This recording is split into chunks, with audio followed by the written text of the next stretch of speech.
चलत चलत जो हमार चैनल बा केहू खास बा ओकरा दर्शकन खातिर एगो तो तेहू खास बा कि हम तहार 2-3 एपिसोड देखनी तो हमरा लगल कि बहुत अच्छा काम भोजपुरी से करता रहा। तो अनुराग के आ केहू खास बा के हमरा तरफ से बहुत बधाई, बहुत साधुवाद।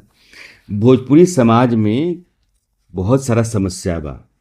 भोजपुरी के पहचान खत्म होता, शहर अंदर घुस रहल बा, भोजपुरी आपन जगह छोड़ रहल बा। भोजपुरी के संस्कृति, भोजपुरी के रीति रिवाज सब खत्म होता, ओकरा ऊपर कोई आवाज़ नइखे उठावत।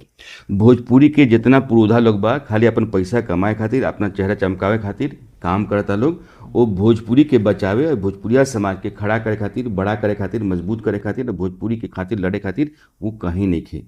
ऐसे इ जौन गंभीर सवाल बा, ए भोजपुरी के जितना भी ऐसन लोग बा जेकरा ऊपर जिम्मेदारी जवाबदेही बा, या उ लोग समझता कि ना हमरा कुछ करे के चाही, वो सब लोग के जोड़ के तू कोनो एगो मंच तैयार कर, वो मंच पे हमारा सहयोग हमेशा रही।